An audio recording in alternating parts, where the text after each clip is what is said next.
Okay, so I'm going to do a landscape scene today. It's got a little bit of farmhouse in and a dry stone wall. So there's a few new techniques that I'm going to show you today.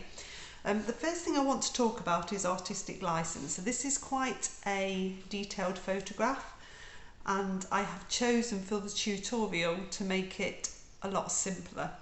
So I've done one house with some trees either side of it, a little bit of a dry stone wall, the hills in the background, and then the dry stone wall in the foreground. So there's lots of little details in here of different houses, different barns, different trees, lots of other houses along here, because I've taken the photo of a village, and there are other things there.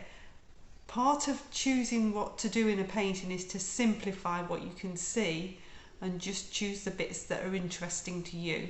So it also helps you to not get bogged down in detail. So I've drawn out that simple scene. So we've got a few colours today. We're going to start with the sky. Half a teaspoon of water. Then I'm going to take in some cerulean blue.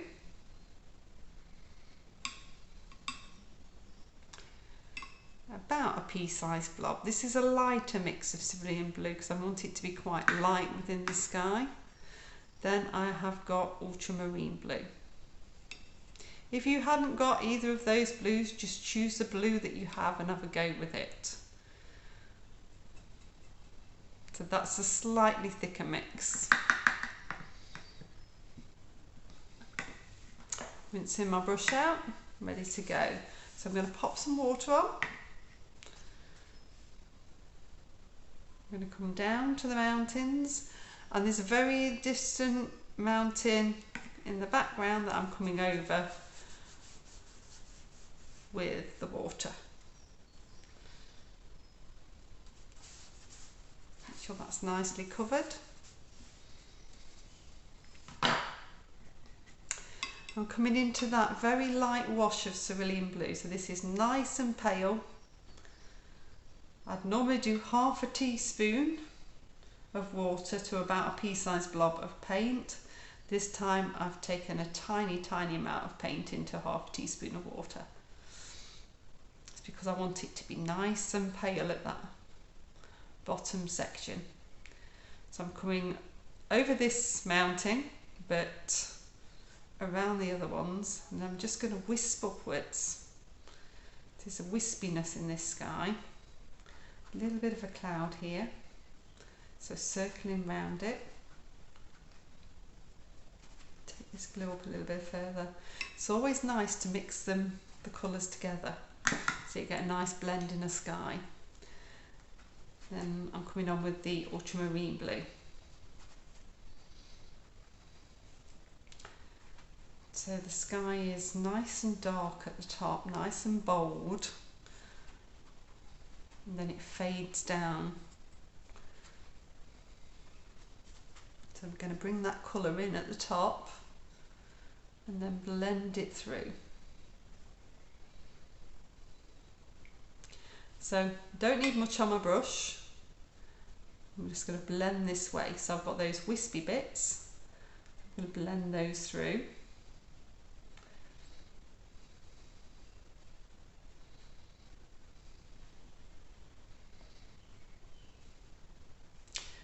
Wherever you lift your brush off the page, if there's a lot of paint on your brush, it will come out and do what we call as an explosion. So you have to really think about where you're taking it off. So if I do that now, you can see that explosion at the end. If I come this way, or if I dab off on kitchen towel, that stops that happening. So I'm just sweeping through.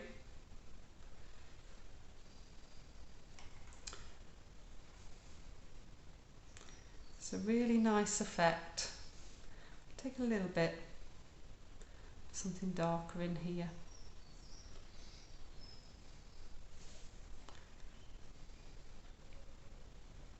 And the bottom of those clouds.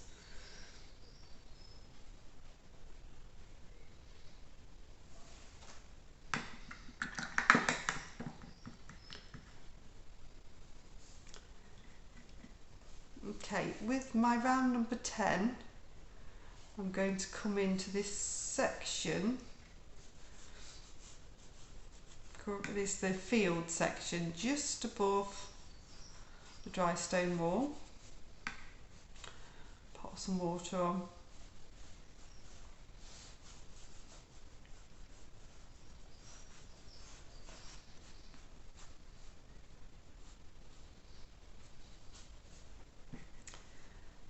And dab into a little bit of raw sienna. My brush is fairly loaded with water. I'm dabbing into neat paint. You don't need to catch it everywhere. Then I'm going to dab into the sap green.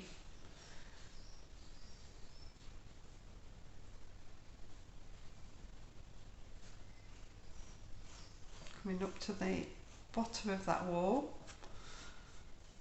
and to the top of this wall.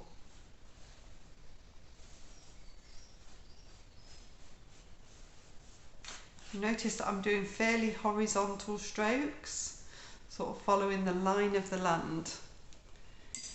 With around number 6, I can dip into some ultramarine blue and just blend some of that through to create some natural shadow. That's particularly useful to create a little bit of tone and a little bit of difference in there. This is just the one that I've used in the sky. I'm going to pop some at the bottom of the wall for shadow as well.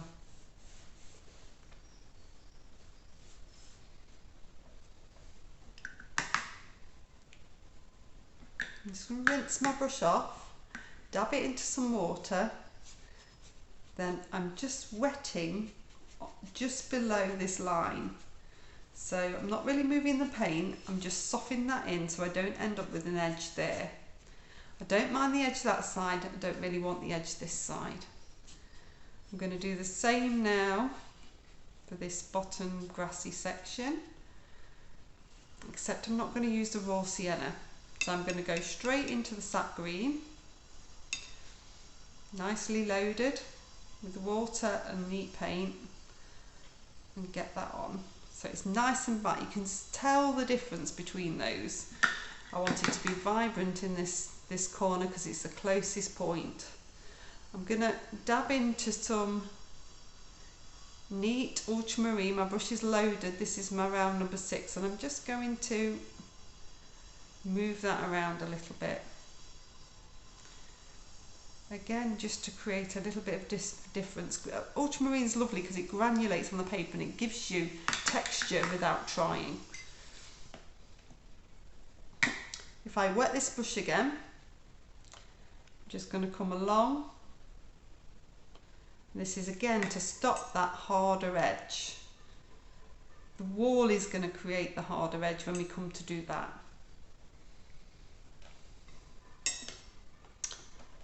Okay, so I'm going to pick up my round number 6, dab into some ultramarine blue and a little bit of burnt sienna. I've got a nice mix of grey there. I'm going to take a little bit of water, I think this is dry now, onto that very distant hillside, and then take a little bit of sap green. Not a lot, I want this to fade back. The fact that the sky colour's already there will make that duller anyway. And then I'm going to come into a little bit of the grey. Just pop that along the top edge. This is all with my round number 6. And then sweep down. That's giving you that distant hillside.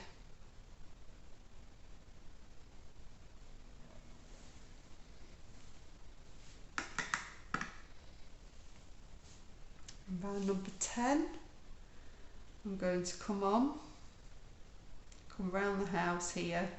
I'm doing this hillside now.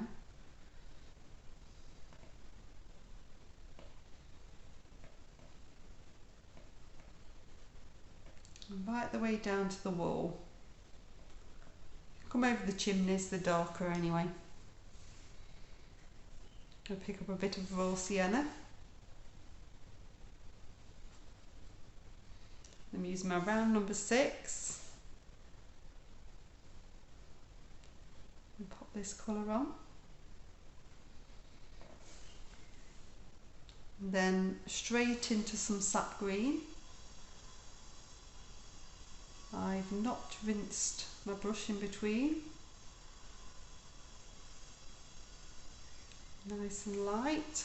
Then straight into the grey. I'm just going to flow that down.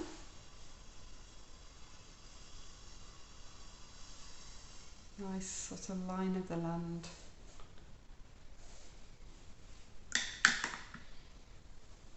I'm going to pick a little bit of sap green, a little bit of ultramarine to make a dark green. I want that to be nice and thick. I've not really added any water to that. And then I'm just going to dab that in next to the house. So this is going to create that tree wet in wet without us needing to do much at all.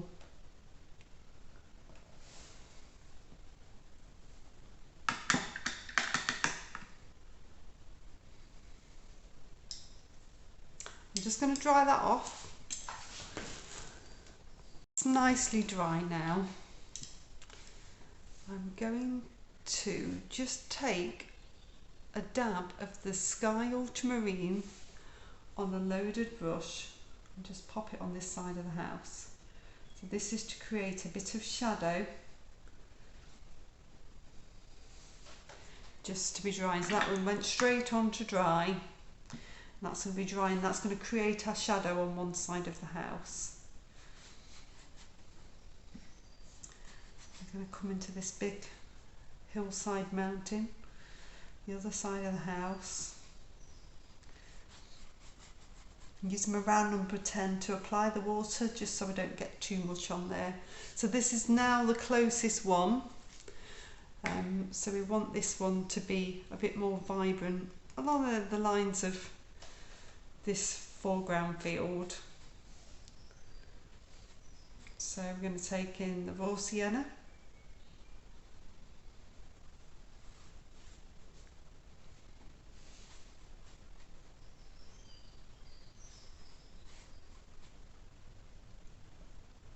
Come over that chimney and then dab into the sap green. And we're just following the line of the land. You're going to get a nice crisp edge on this one because it's more forward. We want it to be crisper.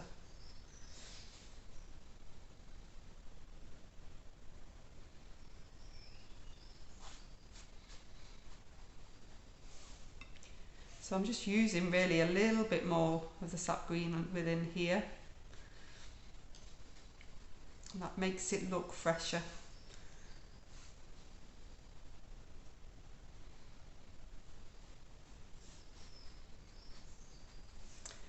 Going to dab into that grey. In fact, I'm going to make some more of this grey because I've nearly run out. So that is ultramarine blue and burnt sienna. If it looks a little bit brown, it needs more blue. If it looks a little bit black, it needs more brown.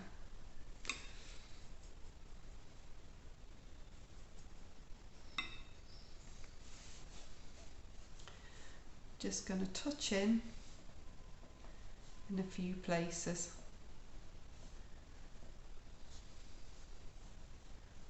Move this.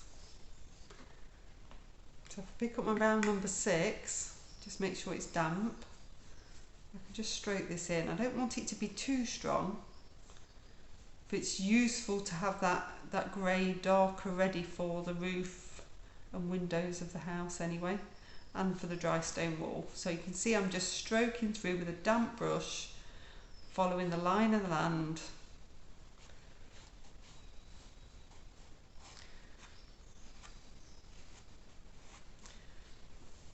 This is creating really, really nice hillside.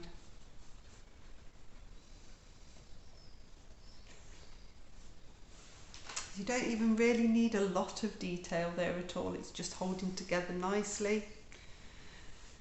And then if I go back into that dark green, which was ultramarine blue, with some of the sap green, nice and thick. If you want it to look a little bit different, you can add a little bit of the raw sienna as well. And then I can come in next to the house and just dab in. Create this dark tree or shrub. And I can pop another couple of bits in if I want. You know the wall's going to be here, so it's just giving a little bit of detail. I can bring a little bit more into this side. This one was quite wet when I went in. And just dab over, but I'm not going to go right the way to the edge. So I'm still going to keep the softness from the last wet in wet to stay there and just build that up. It's just made it a little bit more prominent. Then just check the side of your house. So the sides of your house need to be straight. I'm just going to bring that in. When you're dabbing, it's not necessarily always straight.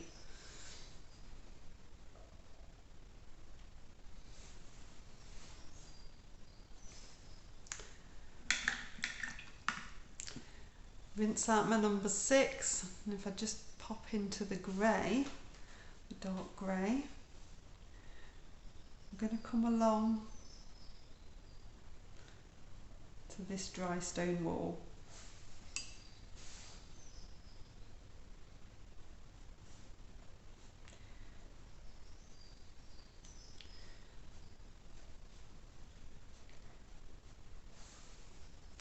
So just vary the pressure of your brush. It wants to get smaller as it's going further away. You don't want the top to be too smooth. You want it to have a jaggedy edge at the top and a little bit at the bottom as well. It holds together then as a dry stone wall. You've already got that shadow from that first section there, but you can, with a damp brush, just touching in places. So I'm running the brush along, pressing it down, touching bits of the wall, and it will help give it an additional bit of shadow in there. I always try to use the biggest brush that I can possibly use to do the job. So I'm on around number 6 still, but if you wanted to move down to a smaller brush, you can do. It's not always easy when you're new to try and get all of this detail in. So this is now that same grey, ultramarine and burnt sienna coming onto the roof, and I'm coming on dry. It's got a little bit of light at the very end, so I'm just running down. Again, following the line of the roof, but just leaving that little bit of light at that very end. I've got 2 chimneys to go in, 2 dots of a chimney. You don't need a huge amount of detail for it to hold together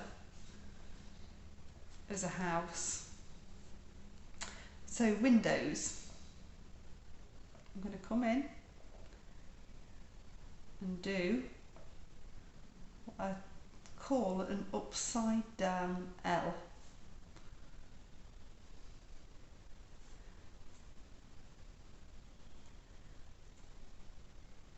So the door, I'm going to fill in fully. I'll then rinse my brush, dab it off on the kitchen towel, then I'm just going to wet the rest of the window, and that paint's going to run in and create a window effect. That's how simple windows can be.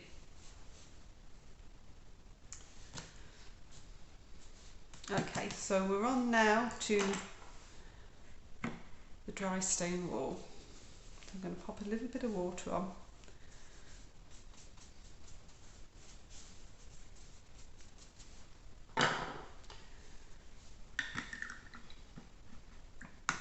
Just check my brush is clean. We're going to dab in with a little bit of raw sienna. So lots and lots of dabs into that wet. I'm then going to dab in with a little bit of rose. I haven't introduced this into the picture yet. It's going to give a little bit of a warmth into the foreground.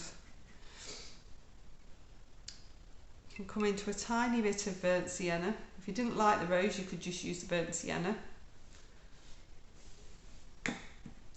And then lots and lots of grey. More grey than you think. So I'm dabbing this on. It doesn't matter if I go over the edge of my field. We're creating a nice jaggedy effect. We're going to use clean film on this bit to create the wall texture. And clean film always works best when you've got more dark on. So you need to work fairly quickly. You can see that I'm using a lot of this grey. I keep mixing it up.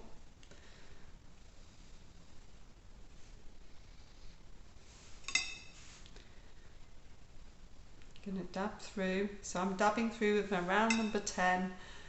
I still want to see some of those other colours, but the majority of this will now be grey.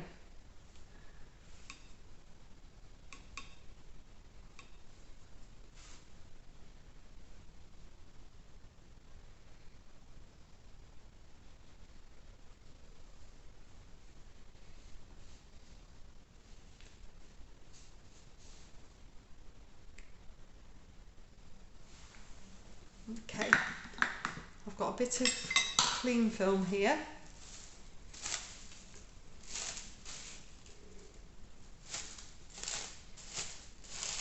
What I'm going to do is lay that on, but then scrunch it upwards, so towards one another, and I want to get lots and lots of lines. If it's not quite going right, lift it up, then scrunch it again.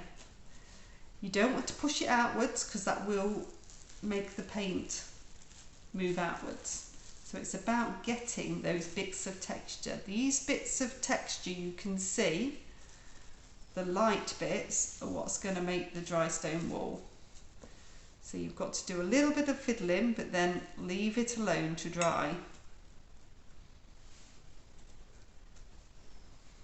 So I'm just going to leave that to dry now. So I've left that now for about 10 minutes to dry, and I'm going to peel really carefully from one side. So if, as you peel, the paint starts to run back, that means it's not dry enough and you need to leave it a little bit longer. So I'm just going to peel really carefully. I can see I've got some really good texture here.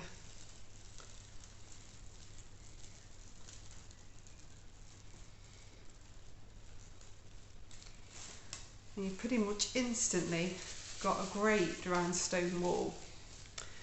So there's a few little bits I can work into.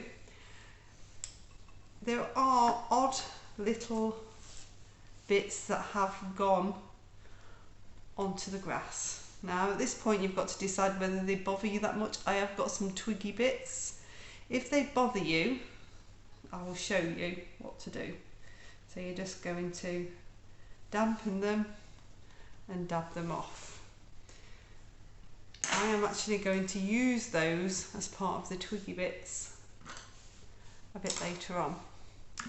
So I've got this grey, and what you're going to do now is work into the dry stone wall a little bit, and you can use the texture you can see to work in the darks.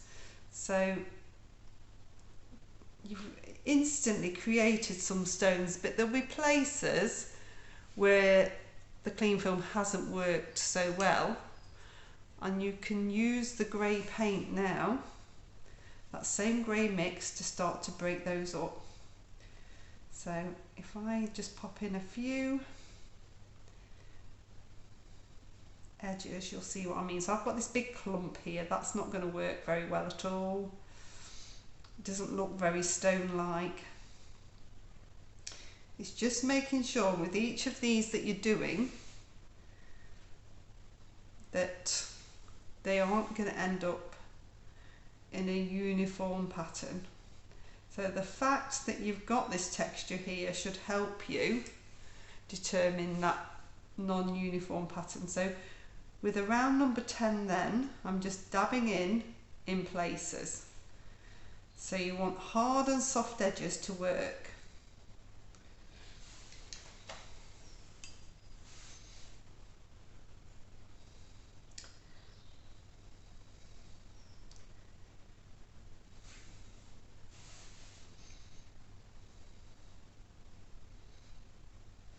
These bits at the top.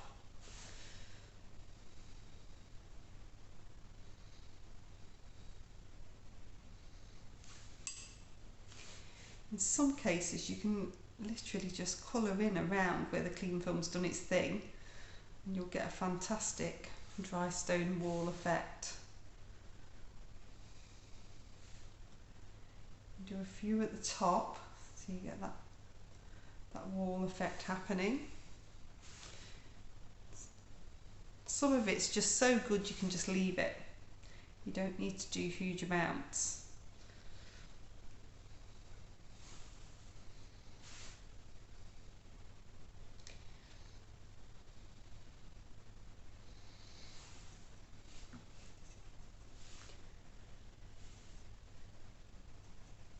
Especially as you go towards the distance, you don't want to do too much.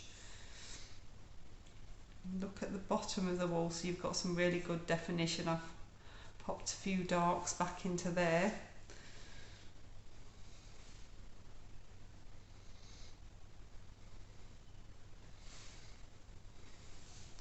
And just remember to keep dabbing with a wet brush in places. If it goes too far, then you can just dab a little bit back out.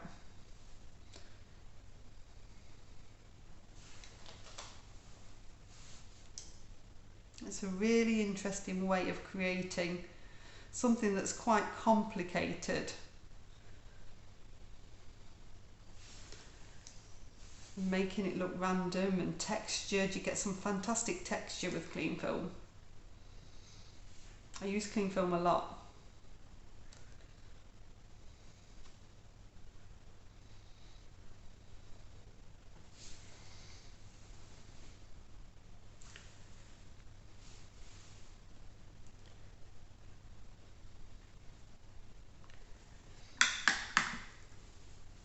That's plenty of that.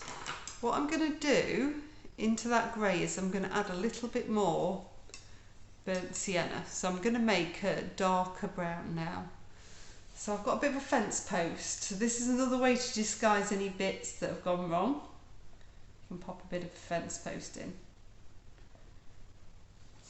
I'm just going to paint this in, twizzle around a little bit.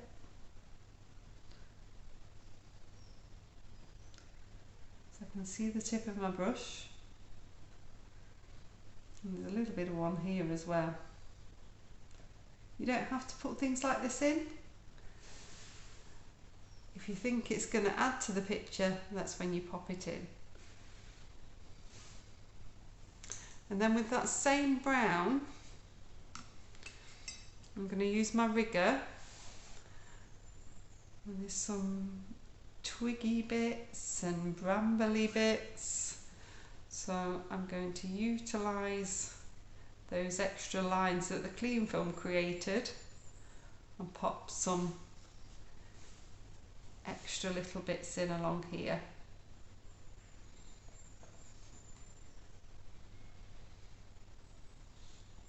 It's working with what you've got. Rather than think you've gone wrong, you work with what you've got.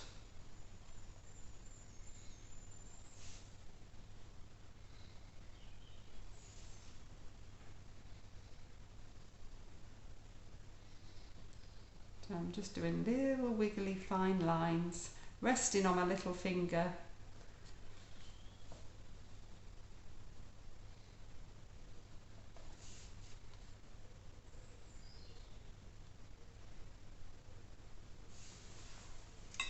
To create that extra little bit of texture there.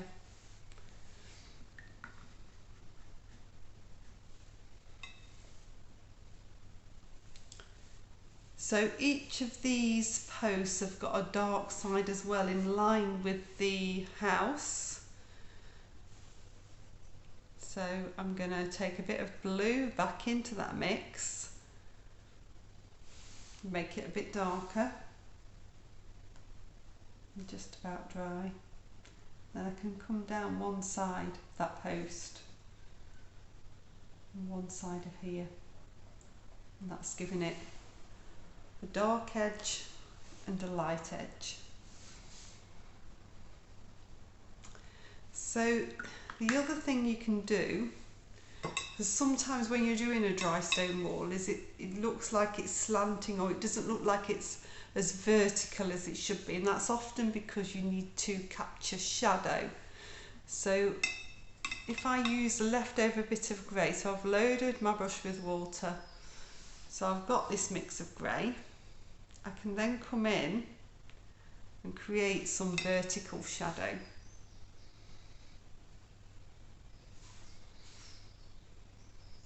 If I leave that top edge lighter, I can do it all the way along here because that will really help that section.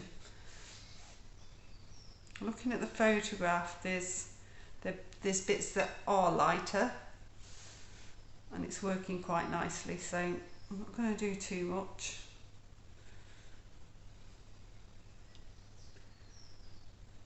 That just gives it that vertical edge. You can see I've left little bits that are showing as lighter, and that helps. So I think I'm all done. Hope you've enjoyed it. See you next time.